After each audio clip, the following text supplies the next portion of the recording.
안녕하세요.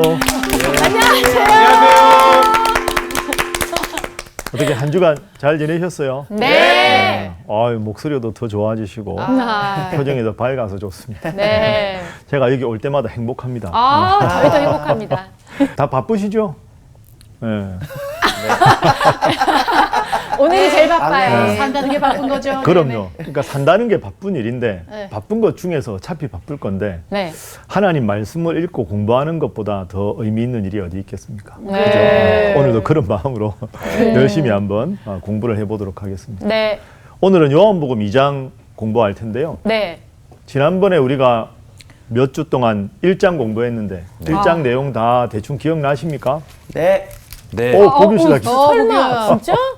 뭐가 딱 기억나십니까? 세례 요한 이야기가 세례 요한. 맞아. 예, 그래, 세례 맞아. 요한. 그 선생님 노래하셨던 거 기억. 예, 예. 어. 아유 쑥스럽습니다. 예. 그 우리가 한번 기억을 해보면 요한복음은 네. 예수님은 하나님의 아들이고 그분을 믿어야 구원을 얻는다. 네. 이걸 이제 주제를 삼아서 정확하게 전하는 게 요한복음의 핵심이었다. 네. 그래서 요한복음 1장을 전체적으로 생각해 보면 사실은 21장까지 있는데 요한복음이 1장이 제일 중요하거든요. 태초에 말씀이 계셨다. 네. 이 말씀이 하나님과 함께 계셨다. 네. 이 말씀이 곧 하나님이시다. 네. 그런데 이 말씀이 육신이 되셔서 오셨다. 네. 그분이 누구다? 예수 그리스도. 예수님이다. 네. 그러니 예수님은 단순한 인간이 아니고 훌륭한 선생님이 아니라 태초부터 하나님과 함께 계셨기 때문에 그분을 믿어야만 구원을 얻는다. 그게 이제 요한복음 앞부분의 서론 1절부터 18절까지인데 그러니까 사람들이 아니 우리가 보기에 정말 훌륭한 하나님의 사람이 세례 요한 아닙니까? 그런데 세례 요한이 나는 빛이 아니고 빛에 대해서 증언하러 왔다. 빛은 예수 그리스도시다. 나는 그분의 신발끈을 풀기도 감당치 못한다. 사람들이 독자들이 이야 세례 요한도 이 예수 그리스도를 그렇게 높였구나. 과연 위대한 분이구나. 그게 이제 1장 중반부. 중반부 넘어가면 이제 세례 요한의 제자였던 사람들이 예수님의 제자로 가서 예수님을 도와드리죠. 누구였습니까? 안드레. 안드레. 맞아요. 또 한 명은 본인. 본인? 네, 요한 본인. 그렇죠. 사도 요한. 네, 사도 요한과 안드레가 세례 요한의 제자였다가 예수님의 제자가 되고 네. 그리고 예수님께서 이제 부르신 제자들이 있습니다. 네. 부르신 제자가 1장 후반부에 나오는데 맞아요. 누구였나요? 베드로도 있고. 베드로는 안드레가 참 소개했죠. 그렇죠. 네. 빌립과 나단. 그렇죠. 맞아요. 빌립과 나다나엘. 나다나엘. 그래서 이제 예수님께서 그 마음을 보시고 너의 마음에는 간사함이 없다고도 말씀하시고 무화과 나무 아래에 있을 때 보았다. 주님 어디로 가십니까? 와서 보아라. 이게 신적 통찰력이죠. 네. 내가 누구라고 내가 설명하기 전에 내가 와서 하나님의 명령대로 살고 행하고 가르치는 모든 것을 통해서 내가 어떤 존재인지 친히 경험해 보아라. 이게 이제 1장 마지막입니다. 와. 그러니까 1장 전체는 하나님의 아들 예수 그리스도를 믿어야만 구원 얻는다는 위대한 이 복음의 소식을 1장 서론을 통해서 세례 요한을 통해서 제자들을 예수님께서 부르시는 장면을 통해서 이야 정말로 위대한 분이구나. 이걸 이제 독자들이 알게 되는 거죠. 네. 그리고 이제 오늘 2장으로 넘어갑니다.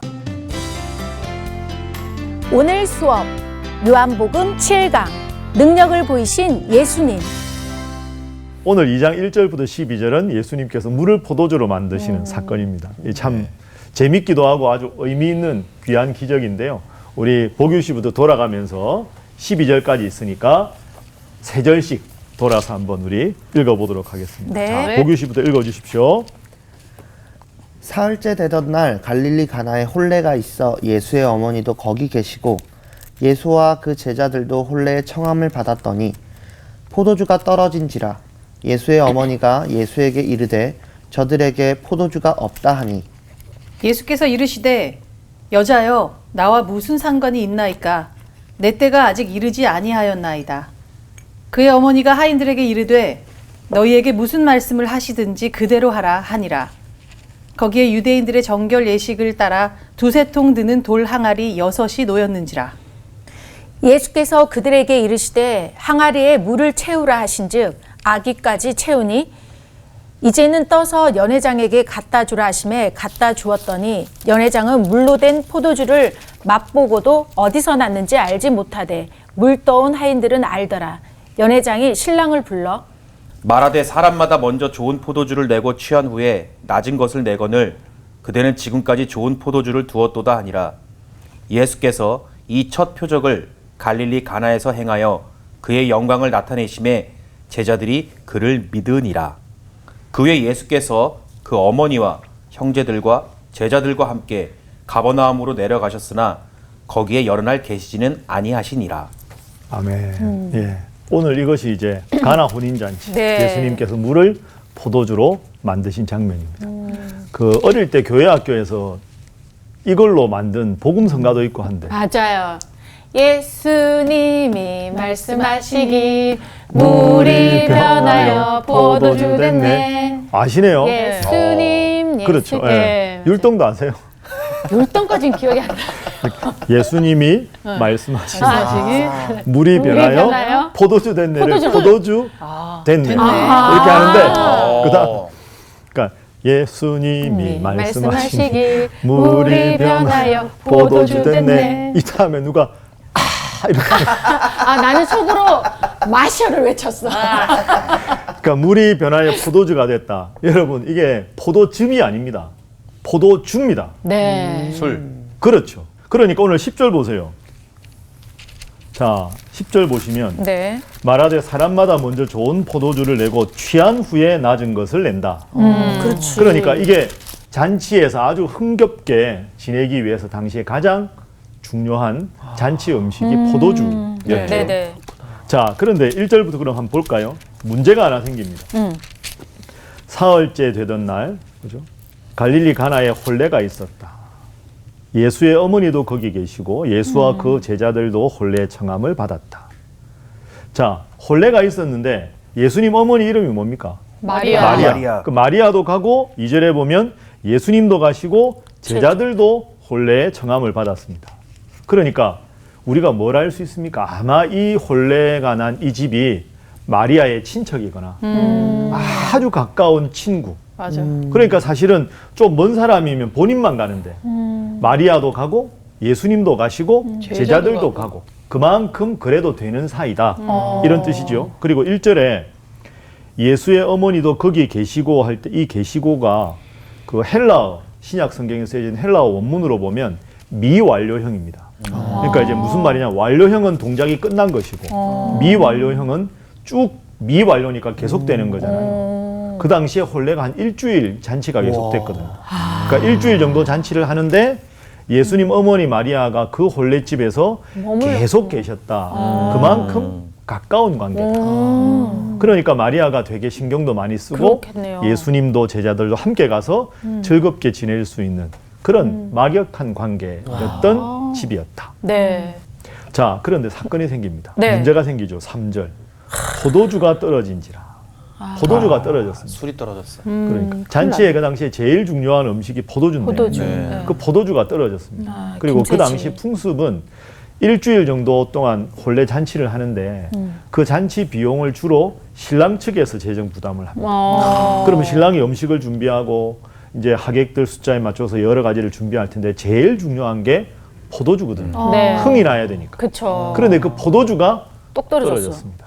아, 이게 문제가 생겼죠. 그쵸. 인생 살다 보면 이렇게 뜻밖의 문제가 왜 떨어졌는지, 하객들이 많았는지, 평소에 좀 준비를 적게 했는지 그 원인은 모르지만 많이 여하간 먹는 사람이 주당이 한두 왔어. 주당에 한 서너 만 있어도 그러니까. 떨어지지. 떨어져. 말술. 그럴 수도 있습니다. 예. 근데 우리가 그 현장에 없었으니까 여하간에 문제가 생겼습니다. 자, 이 문제를 어떻게 해결하느냐? 3절에 포도주가 떨어졌는데 예수의 어머니 누구죠? 마리아. 마리아. 예수님께 말씀합니다. 저들에게 포도주가 없다. 예수야 어떡하냐? 포도주가 떨어졌다는데 자, 여기에 대한 예수님의 대답을 보십시오. 네. 읽을 때마다 마음이 좀 불편한 맞아. 4절. 예수께서 이르시되 여자여 나와 무슨 상관이 있나이까? 내 때가 아직 이르지 아니하였나이다. 예수님이 마리아에게 뭐라고 불렀습니까? 여자요. 여자요. 아니 엄마한테. 네, 그러니까. 네. 제가 만약에 저희 아빠가 저한테 이렇게 질문했는데 제가 저희 아빠한테 남자요. 그게 나랑 무슨 상관이 있습니까? 이렇게 네. 하면 예. 근데 이게 히브리어도 당황하죠. 진짜 여자여라고 했어요. 헬라어. 헬라어. 신약 성경에 네, 쓰여진 게 진짜 헬라어인데 성경 원본. 여자요. 그러니까 이게 네. 어렵죠. 또 그쪽에서는 또 그게 또 존칭이고 막 이런. 여자여. 어. 이걸 헬라어로 이걸 이제 귀나이라고 부르거든요. 귀나이. 헬라어로 이렇게 쓰는데요. 여자여. 그런데 이걸 영어 번역도 어렵습니다. 아. 영어 번역에 많은 번역이 있는데요. Dear Dear woman? woman. 예. 이렇게도 쓰기도 하고 Oh woman. 이렇게도 쓰기도 합니다. 그러니까 mother라고 쓰지 않습니다. 그러네요. 예. 네. 왜 이렇게 썼을까? 예수님께서. 이게 어떻게 보면 우리도 예. 나이 드신 분들에게 통상적으로 그냥 어르신 이렇게 예. 하잖아요. 예, 예. 남녀를 막론하고 예, 어르신. 이런 거 같은 느낌인가? 그런 저 느낌도 가끔 있어요. 이제 어머니한테 예. 너무 늦게까지 안 주무시고 드라마 계속 보고 계시면은 예, 예. 아줌마 드라마 그만 보고 주무세요. 이제 11시가 넘었어. 그 예수님이 그러셨겠어. 이게요. 정확하게 말하면 여성에 대한 극존칭입니다. 그래, 막 약간 그런 느낌일 그럴 수도 것 있을 것 같아. 네. 맞아. 그러니까 높임말이에요. 높임말. 맞아. 그런데 이런 거 있잖아요. 번역은 반역이다. 이런 말 들어보셨어요? 네. 번역은 반역이다. 맞아. 그러니까 사실은 어떻게 그 문화에 쓰이는 언어를 우리말로 번역하면서 마땅한 번역이었는 맞아. 대표적인 게 그치. 이런 그치. 경우죠. 그러니까 그 다음 구절을 보면 이해가 되는데요. 예수님께서 나와 무슨 상관이 있나이까 내 때가 아직 이르지 아니하였나이다. 그 예수님 이렇게 말씀하신 의도는 이런 겁니다. 지금 예수님 사역 초기잖아요. 네. 예수님은 지금 아직도 내가 하나님의 아들로서 행할 수 있는 능력, 기적 이걸 행할 때가 아직 아닌 겁니다. 그러니까 예수님은 지금 그냥 하객 중에 하나로 그냥 그 잔치집에 가 계신 거죠. 그런데 어머니가 와서 아이고 예수야 포도주가 떨어졌다는데 어떡하냐. 그러니까 제가 아직 신적인 능력을 보일 때가 되지 않았습니다. 하나님께서 저에게 그렇게 말씀하시지 않았습니다. 이런 뜻이거든요. 네네. 그러니까 이건 어머니와 아들의 관계가 아니라 하나님의 아들로 내가 스스로를 드러낼 때 그러니까 이것은 어머니라는 칭호가 의미가 없는 거죠. 그렇죠. 나는 하나님의 아들로서 드러내기가 아직 때가 아닙니다. 그러니까 예. 네. 아니 그렇게 말씀을 듣고 생각을 해보니까 예수님이 왜 십자가상에 달렸을 때 마리아에게 그렇게 표현을 하잖아요. 그렇죠. 여자여, 그 네. 요한을 가르치면서 당신은 이제 아들이라고 네. 그렇게 얘기를 하잖아요. 예, 예. 그것도 어떻게 보면 예수님이 이제 육신의 어머니로서의 그 순간이 이제 마지막이기 때문에 그렇게 표현을 한 걸 수도 있겠네요. 윤종 씨 정확하게 아시네요. 예. 아, 브라보. 그러면 한번 찾아보죠. 자, 요한복음에 나옵니다. 19장. 요한복음 19장 26절. 정확하게 여자요, 말씀하셨어요. 요한복음 19장 26절. 네. 예수께서 자기의 어머니 마리아죠. 네, 사랑하시는 제자 요한. 그죠? 그러니까 예수님 어머니 마리아와 사랑하시는 제자 요한이 곁에 서 있는 것을 십자가에서 보시고 자기 어머니께 말씀하시되 여자여 보소서 아들이니이다. 맞아. 그 여자여가 여기 있는 귀나입니다. 같은 단어를 쓰는 거죠. 네. 그러니까 예수님께 십자가에 돌아가시면서 좀 상스럽게 여자야 이런 뜻이 아니고 여자여 나는 지금 하나님의 아들로 십자가에 못 박혀 죽습니다. 이런 의미에서 아들이 아니니까 여자여 육체적인 관계, 육신적 관계를 떠나서 영적인 관계로 하나님 아버지 앞에 십자가를 지는 아들이니까 여자여라고 쓰는 거죠. 그러니까 이건 어머니에 대한 영적인 의미에서 극존칭을 사용한 것이다. 네. 그런데 이게 예수님이 장남이거든요.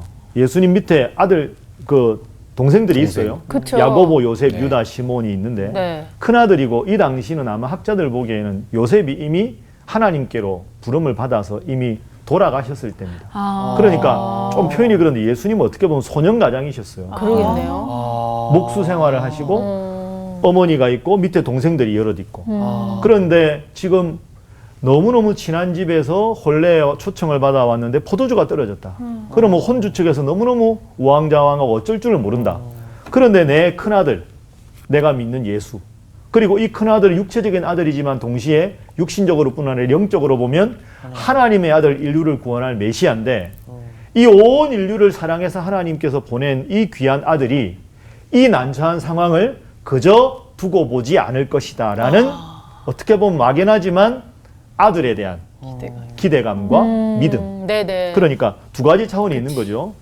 큰아들 장남한테 어떡하냐 이거 이런 면도 있지만 이 아들은 내 육체적인 아들이기 전에 하나님의 아들인데 인류를 구원하기 위해서 오신 이 아들이 이 어려운 상황을 간과하지 않을 거라는 믿음. 네. 그 마리아가 훌륭한 사람인 겁니다. 네네. 그렇죠? 네. 그리고 마리아가 훌륭한 또 하나 이유가 있습니다. 예수님이 분명히 4절에서 내 때가 아직 이르지 않았습니다라고 거절하셨잖아요. 이건 거절이죠. 네네. 여자여 보소서 제 때가 아직 이르지 않았습니다. 그러니까 저는 지금 물을 포도주로 만들지 않겠습니다라고 완곡하게 거절을 했는데 그러면 인간적으로만 생각하면 이럴 수 있죠. 예수야 그럴 수 있냐 어떻게. 아니 내가 그래도 엄마가 부탁하는데 어떻게 그러냐. 이럴 법도 한데요. 5절 보세요. 네. 자, 그의 어머니가 하인들에게 이르되 너희에게 무슨 말씀을 하시든지 그대로 하라 하니라. 이게 무슨 뜻이냐? 예수님은 완곡하게 거절을 하셨는데 완곡하게 거절하셨지만 내 아들 예수는 육체적인 아들이면서 하나님의 아들이기 때문에 이 난처한 상황을 분명히 어떤 방식으로라도 해결하실 수 있을 거야. 그러니 하인들을 불러서 혹시라도 이 내 아들인데 이분이 여러분들에게 부탁하는 거 있으면 그대로 해주세요.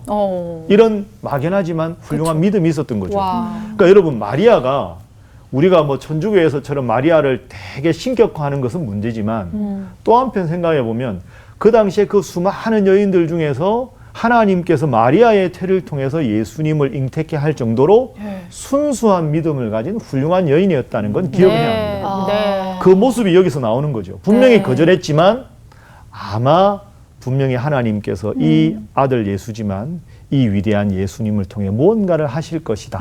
그러니 하인들아 혹시 뭘 시키시면 그대로 하라. 네. 자, 6절. 거기에 유대인의 정결 예식을 따라 두세 통 드는 돌 항아리 6이 놓여 있었다. 정결 예식이라는 말은 거기가 이제 중동의 사막이잖아요. 그러니까 우리처럼 집에 들어가고 나갈 때 손을 씻거나 발을 씻거나 몸과 모든 기물들을 정결하게 하는 것에 대한 아주 구체적인 예식의 조항들. 그걸 따라서 이제 두세 통 드는 돌 항아리가 있습니다. 그러면 집에 들어갈 때 돌 항아리에서 물을 떠서 손을 씻고 그죠? 네. 그 아이들도 씻고 그러면 드나들면서 항상 정결하게 유지하기 위해서 쓰는 돌 항아리. 두세 통 드는 돌 항아리라 그랬는데요. 한 통이 학자들마다 다른데 약 40리터 정도가 됩니다. 그러면 두세 통 든다 그러면 100리터 정도 되잖아요. 그게 통이 6개가 있었던 거죠. 엄청나게 많았습니다. 자, 그걸 보십시오. 7절에 예수님께서 말합니다. 항아리에 물을 채우라. 물을 채우라. 그러니까 이 하인들이 아귀까지 채웁니다. 8절 이제는 떠서 연회장에게 갖다 주라 하심에 갖다 주었다. 연회장은 물로 된 포도주를 맛보고도 어디서 났는지 알지 못하되 물도 온 하인들은 알았다. 자, 여러분 여기서 중요한 게 나옵니다. 돌 항아리 몇 개지요? 6. 돌 항아리 6개. 여기에 가득 찬 게 물입니다. 네. 그런데 순종하니까 이게 뭘로 변합니까? 포도주. 포도주로 변합니다. 그러니까 지금 필요한 건 물입니까? 포도주입니까? 포도주. 포도주지요. 그런데 분명히 예수님께서는 물을 채우라고 말씀하셨습니다. 그런데 이 물이 포도주로 변한 겁니다. 네. 그리고 6개라는 게 상징적인 의미가 있습니다. 6은 결여된 거죠. 네. 7이 완전수잖아요. 그쵸. 하나님 뜻하는 3, 네. 인간을 뜻하는 4. 그러니까 3과 4가 더해지면 7. 그걸 럭키 7 이렇게 말하는 거고요. 3과 4가 곱해지면 12. 그 예수님 제자 12명. 야곱의 아들 12아들 12지파. 그 10이라는 숫자와 7이라는 숫자가 기독교 문명에서는 아주 중요한 숫자가 되는데 7에서 하나가 빠진 게 6이잖아요. 네. 그러니까 6은 결여가 되는 거예요. 결여. 네, 네. 부족하다. 그러면 아까 3이 신의 숫자라 그랬죠? 삼위일체가. 네. 그럼 6. 신의 숫자가 하나, 둘, 셋. 3개가 겹쳐졌는데 다 결여된 거니까 이것이 사탄의 상징이 되는 거죠. 이건 요한계시록 할 때 네, 네. 다음에 보도록 하고요. 자, 그러니까 돌 항아리 6개에 물을 채웠더니 포도주가 됐다는 것은 이것은 유대인 혹은 율법 이게 불완전하다. 불완전한 것을 물을 포도주로 만드신 것처럼 예수님께서 완전하게 만드셨다. 이런 의미가 돌 항아리 6개 거기에 물을 채웠다. 그런데 여러분 또 하나 생각해 보세요. 여러분이 하인이에요. 네. 다 하인이라고 생각해 보세요. 그런데 예수님이 와서 아직 예수님이 능력을 행하시기 전인데 수많은 기적을 통해서 입소문 나기 전인데 웬 젊은 사람이 이때 나이가 30 아니겠습니까? 공생애 3년이니까 네. 30살짜리가 딱 와서 좀 표현이 그런데 딱 옷 입은 것도 목수고 귀족도 아니고 그런데 하인들한테 여기 물 채워라 이게. 이게 뭐야? 물 채웠어요. 연회장에게 갖다 주라. 갖다 주면 이게 쉬운 일이 아니에요. 분명히 연회장이 필요한 건 포도주잖아요. 네. 근데 지금 내가 담은 건 물이잖아요. 네. 그 물을 연회장에게 갖다 주면 연회장이 이걸 먹고 야 장난하냐 지금. 욕먹죠. 포도주가 필요한데 왜 물을 가져왔어? 이 사람들이 뭐 하는 사람들이야?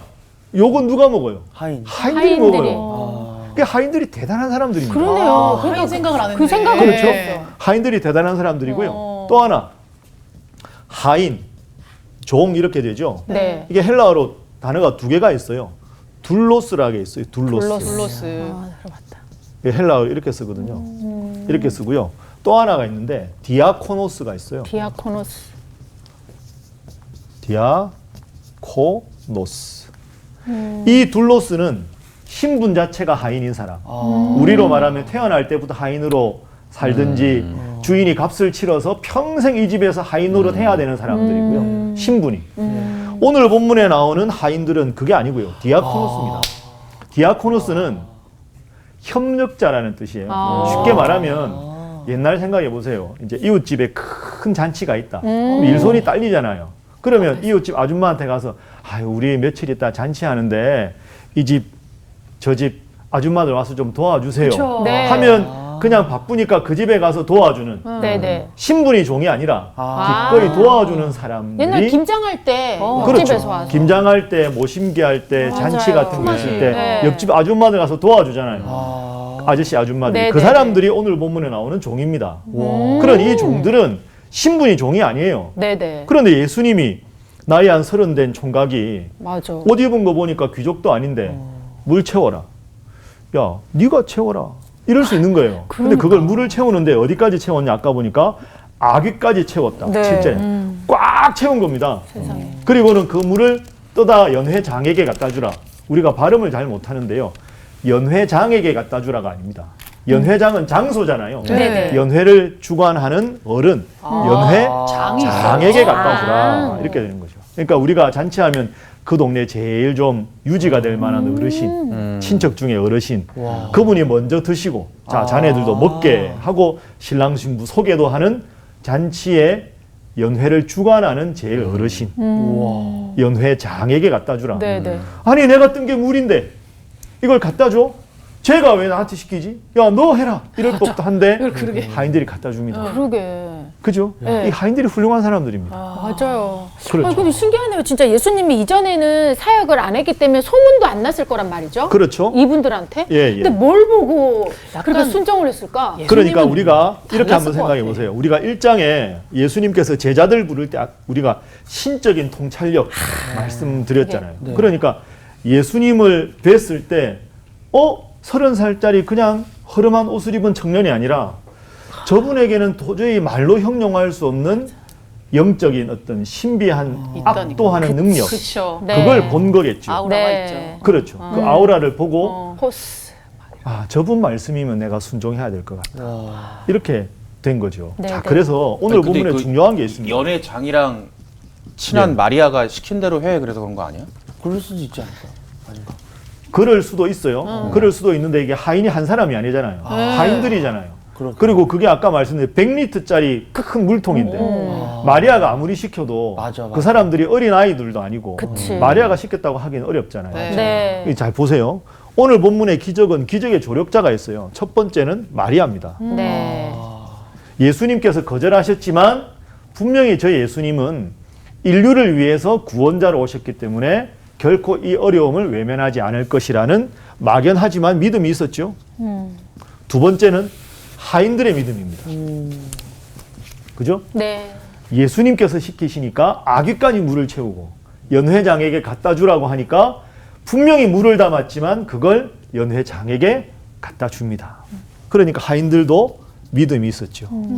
여기다 더해서 예수님의 신적인 능력. 이게 합쳐져서 기적이 일어나게 된 거죠. 그렇죠? 이 본문은 그렇게 읽어야 합니다. 자, 그리고 보십시오. 그 포도주. 9절. 연회장은 물로 된 포도주를 맛보고도 어디서 났는지 알지 못하되 물도온 하인들은 알더라. 이게 은혜입니다. 순종의 은혜. 맞아. 순종했는데 이야 이게 포도주가 됐다. 저분이 과연 우리가 느낀 대로 보통 분이 아니구나. 제가 보기에 이 하인들은 전부 예수님의 신실한 제자들이 됐을 거예요. 맞아. 야, 저 예수님. 그러니까 지금 연회장뿐 아니라 모든 연회에 참석한 사람들은 야, 포도주 맛있다. 야, 어디서 이런 게 났냐 이러는데 하인들만 속으로 미소를 짓는 거죠. 야, 우리는 안다. 저 예수라는 분이 위대한 분이다. 물도온 하인들은 알더라. 순종의 기쁨, 순종의 은혜를 체험하게 된 거죠. 자, 그리고 보십시오. 연회장이 너무 기분이 좋아서 신랑을 부릅니다. 10절에 사람마다 먼저 좋은 포도주를 내고 취한 후에 낮은 것을 내는데 그대는 지금까지 좋은 포도주를 두었도다. 예수님께서 만드신 포도주가 훨씬 더 맛있었다. 최상급이겠죠. 최상급. 네. 그렇죠. 그렇게 된 거예요. 그래서 이 첫 표적을 11절에 갈릴리 가나에서 행하셨다. 이 또 하나 중요한 단어가 나오는데요. 요한복음의 중요한 단어입니다. 표적이라는 단어. 표적. 첫 표적을 술로 하셨네. 그렇네. 아니 첫 표적을 이렇게 포도주로 하셨다. 술을 만드셨어요, 근데 그렇죠. 첫 기적을 술을 만드셨다. 네. 뭐 술이라는 게 중요한 게 아니라 그렇지. 네. 이게 어떤 의미가 있냐면 아무리 인간적인 잔치가 화려해도 예수님이 없는 잔치는 뭔가 문제가 있는데 맞아. 예수님이 오시니까 흥겹고 행복하고 즐거운 잔치집이 되었다. 우리의 인생도 때로는 막 내가 내 인생의 주인이라 생각하고 내가 이것도 준비하고 저것도 준비하고 이것도 설계하고 이것도 막 하고 다 한 것 같지만 주님이 빠진 내 인생은 결국 허무하고 예기치 못한 돌발 상황이 생기고 내가 난처해지고 어려워지는 경우가 있다. 그런데 내 인생이 때로 힘들고 어렵고 왜 나는 이렇게 지치고 피곤하게 살아가야 되나 하지만 때로 주님 말씀을 듣다가 주님께 기도하다가 받은 은혜 때문에 고난도 하나님의 은혜였구나. 이런 말이 있죠. 고난은 변장된 축복이다. 그 당시에는 고난이 원망스러웠는데 그 고난을 겪고 나서 보니 발자국마다 하나님의 은총이었네. 네. 그 이런 책이 하나 있어요. 돌아보면 발자국마다 은총이었네. 참 멋있는 표현이죠. 제가 여기서 길을 걸어가면 이렇게 반듯하게 가야 되는데 때로는 비틀거리게 이렇게 되고 하는데 왜 하나님은 내 인생이 이 길로 가야 되는데 이리로 인도하실까? 내 인생은 이 길로 가고 싶은데 왜 반대로 인도하실까? 막 그러다가 한참 가다가 이렇게 가다가 딱 이 시점에서 뒤를 탁 돌아보니까 삐뚤삐뚤한 것 같지만 저 때도 하나님이 함께 하셨고 이때도 하나님이 함께 하셨고 이때도 하나님이 함께 하셨구나. 돌아보면 발자국마다 은총이었구나. 그걸 발견하게 되는 거죠. 예, 가람 씨. 근데 제가 결혼하고 이제 신앙 가지면서 느낀 건데 이렇게 성경에 포도주 술 얘기도 나오는데 왜 한국 기독교는 술 먹으면 뭐라 그래요? 한국 기독교는 그렇죠. 그 한국 기독교가 술에 대해서 그렇게 조금 다른 나라들보다 훨씬 더 강하게 신앙적으로 해서는 안 된다 하는 걸 강조하는 이유가 있습니다. 외국은 안 그래요, 그러면? 예를 들어서 독일은 물이 별로 안 좋잖아요. 그렇죠. 거기 맥주 맥주를 그럼 맥주 물처럼. 마시잖아요. 물처럼. 그러면 이제 그 물처럼 마시니까 네네. 그 맥주 목사님이 마신다고 이상하게 생각 안 하잖아요. 그렇죠. 그럼 우리나라는 금주 금연, 그죠? 술과 담배. 자, 그걸 한번 생각을 해보세요. 우리나라에 선교사님들이 처음에 들어와서 선교를 시작해요. 그러니까 우리나라 개신교 역사를 보면 1884년, 1885년 이때부터 선교사님들이 쭉 들어오시거든요. 그래서 일본이 우리나라를 강제 병합하는 1910년까지 제가 알기로 545명 정도의 선교사님들이 들어옵니다. 많이들 들어오셨죠. 그런데 그 선교사님들이 우리나라에 선교하러 와서 보니까 우리나라가 전통적으로 농사 짓잖아요. 네. 그럼 농사 지으면 봄에 모심기 하고 여름에 열심히 노력하고 가을에 다 수확해가지고 그걸로 이제 다 이제 팔고 해서 살림 미천을 마련하잖아요. 그럼 겨울에 좀 쉬고 네. 다시 봄에. 그런데 겨울에 주로 그 당시에 남자들이 뭘 했겠습니까? 다 쌀 팔아가지고 돈은 있고 그러면 봄, 여름, 가을에 수고했다고 좋은 의미로 새끼 꼬고 좀 농사 준비해야 되는데 남자들이 사랑방에 모여가지고 담배 피고 술 마시고 요것도 그러면서 그렇죠. 노름하고. 흥청망청. 그렇죠. 흥청망청 노름하고. 그러니까 네. 선교사들 입장에서 보니까 봄, 여름, 가을 그렇게 열심히 땀 흘려 벌었던 돈을 전문 노름꾼들한테 다 털리네. 다 털리고 그렇지. 그러면 다시 봄에 다시 소작 겨우 해가지고 하고 땅 한마지기도 마련할 꿈을 못 꾸는 거 아닙니까? 그러면 그 남편 되는 남자도 그렇지만 그 집에 아이들 그러니까. 술 먹고 아이들 막 이렇게 과거에 때리고, 때리기도 맞아. 하고 그리고 막 뭐 집어 던지고 그러니 아내는 뼈 빠지게 봄, 여름, 가을 농사했는데 겨울에 그런 모습 보면 얼마나 마음이 아프겠어요. 맞아. 그러니 외국에서 온 선교사님들 입장에서 보면 예수님을 믿고 예수님을 믿었을 때 이 한 사람이 변하고 이 한 가정이 변해서 야, 저 예수 믿으니까 너무 좋다. 이럴 수 있는 제일 중요한 게 술과 담배를 금지시키는 거죠. 그러면 겨울에 술, 담배 안 하면 그걸로 미천 삼아가지고 아이들하고 좀 더 옷도 한 벌 해주고 그리고 농사 짓는 땅도 마련하고 그러면 노름 안 하니까 아내와도 대화를 하게 되고 그러면 집안 분위기도 좋아지고 집안 경제도 좋아지고 아이들도 엄마 아빠랑 사이가 좋고 예수 믿는 가장 좋은 객관적으로 드러날 수 있는 징표가 맞아. 금주와 금연이다. 네. 그러니 선교사님들 보기에 복음이 더 잘 전파되기 위해서 예수 믿는 사람은 술, 담배 안 해야 된다. 그리고 세례 문답할 때도 술 끊었느냐, 담배 끊었느냐 이걸 확인하고 예, 끊었습니다. 하면 엄격하게 그렇게 한 사람들에 대해서 세례를 주고 네. 그렇게 하니까 기독교가 점점 활성화되면 활성화될수록 그 마을이 변하고 그 동네가 변하면서 그 큰 다 우리나라가 점점 변해가는 거죠. 네. 그런 의미에서 술과 담배의 문제를 금지시킨 것입니다. 그리고 술이 근데 이게 지금은 네. 그때에 비해서 경제 여건이나 교육 수준도 많이 높아졌는데 그렇죠. 지금 분위기는 그러니까 예를 들면 그게 맞으려면 적당히 해라가 돼야 되는데 제가 느끼는 거는 약간 아예 터부시하는 느낌을 많이 받았거든요. 지금은 그렇죠. 예. 지금은 그렇게까지 술을 먹고 도박을 하고 일을 때려치는 사람이 옛날처럼 그렇게 있지도 않고 그렇죠. 그런데 그러니까 이제 아예 적당히도 금지하는 분위기여서 지금도 하나님을 잘 믿는 사람은 술, 담배를 안 하는 게 좋다. 이렇게 대부분 알고 있지 않습니까? 술, 담배를 한다고 지옥 가는 건 아닙니다. 네. 그렇지만 술, 담배는 신앙에 유익하지 않습니다. 네. 예를 들면 제가 성경 구절 하나 읽어드릴게요. 고린도전서 10장 23절인데요. 이게 아주 의미 있는 사도 바울의 윤리관을 보여주는 중요한 구절입니다.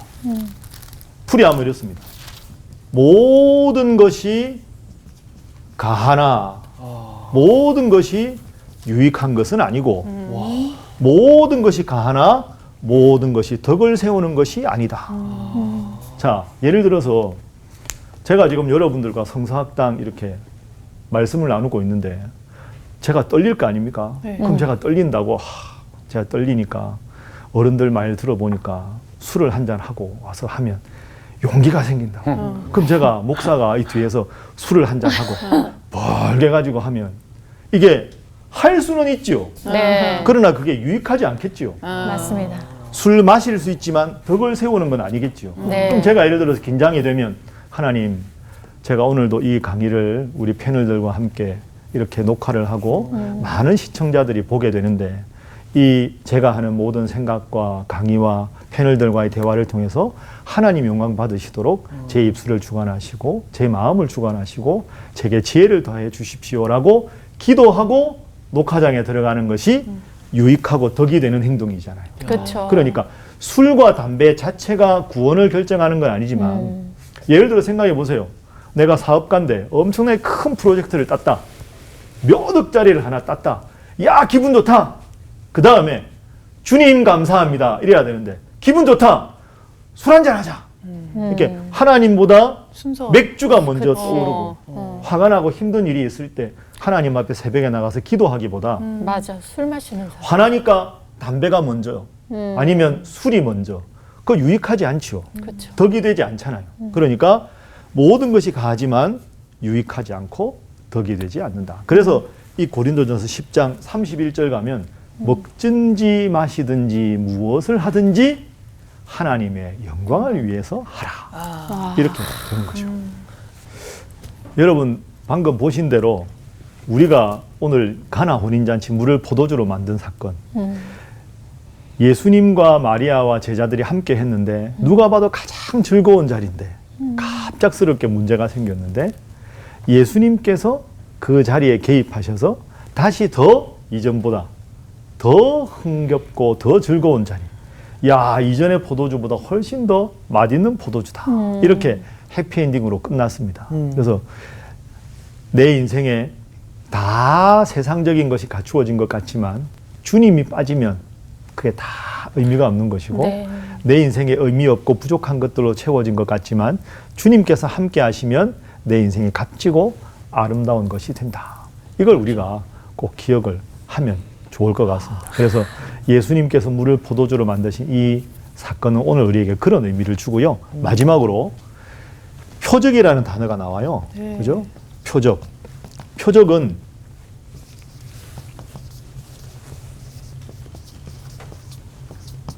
이거 제가 영어를 많이 쓰는 게 아니고요.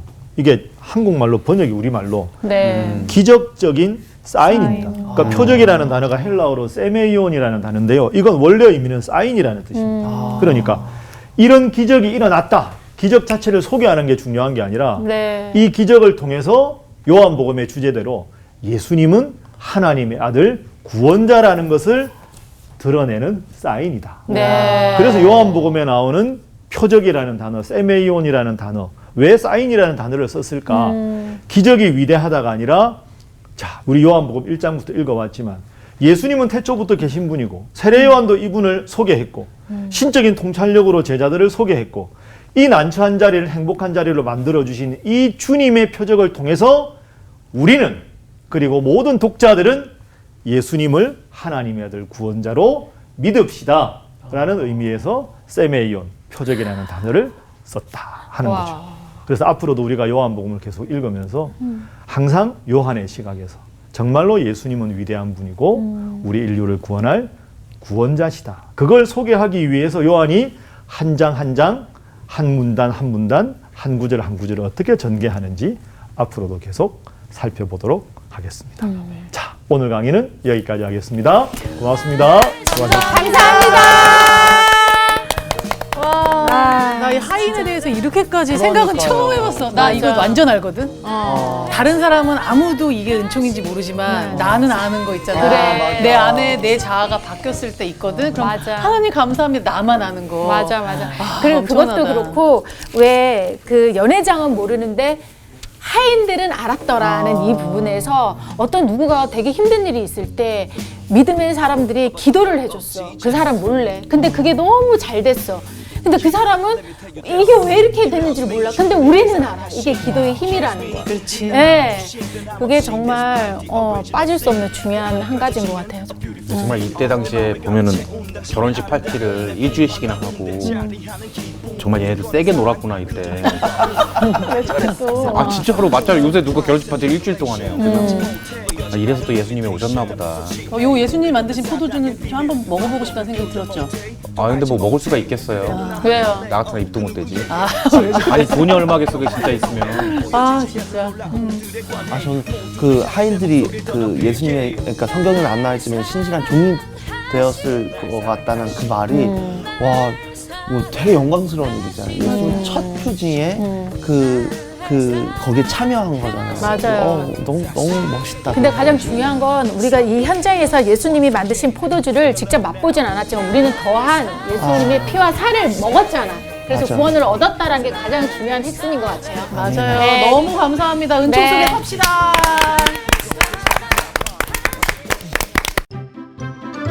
이번 주 퀴즈입니다. 엘리야가 승천할 때 그의 겉옷을 주운 사람은 누구인가요? 1번 미가야, 2번 엘리사, 3번 시드기야. 정답을 아시는 분은 CBS 성서학당 홈페이지나 카카오톡 채널을 이용하시면 됩니다. 선정되신 분들에게는 대한성서공회에서 발행한 성경 통독을 위한 최고의 자습서 성경 2.0 성서학당 선생님들의 저서 중 하나를 드립니다.